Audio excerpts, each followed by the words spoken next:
On commence par les temps forts de l'actualité et un projet gazier au cœur de discussion entre Vladimir Poutine et Recep Tayyip Erdogan.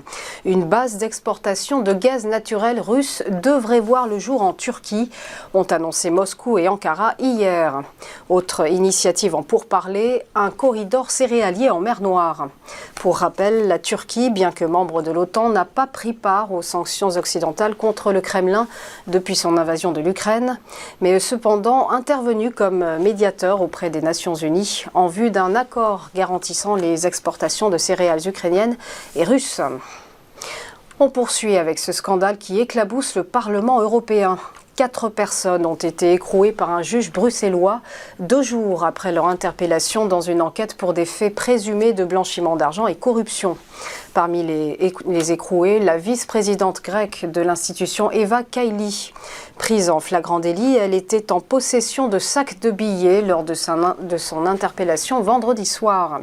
De gros versements auraient été effectués par le Qatar pour influencer les décisions au sein du Parlement européen. 16 perquisitions ont eu lieu à Bruxelles et au moins 600 000 € ont été saisis. Enfin, retour sur l'info food tech du week-end. Getir vient d'absorber Gorillaz.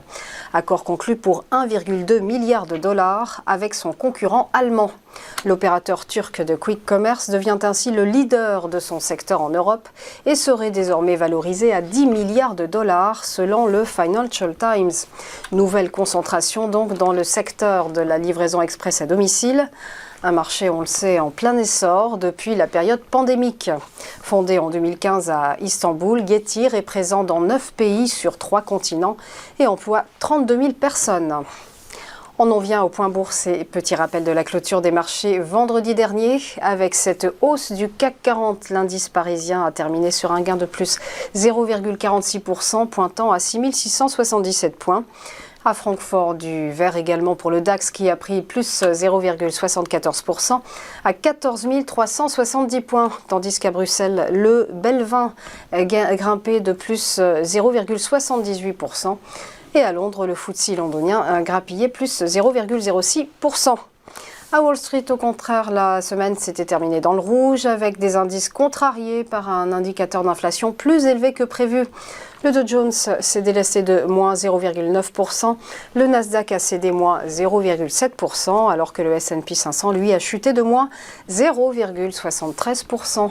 Et un dernier mot du côté de Tokyo et du Japon. Donc l'indice Nikkei est en léger recul ce matin, moins 0,21%. On va marquer une première pause et on va se retrouver juste après pour Chrono CAC.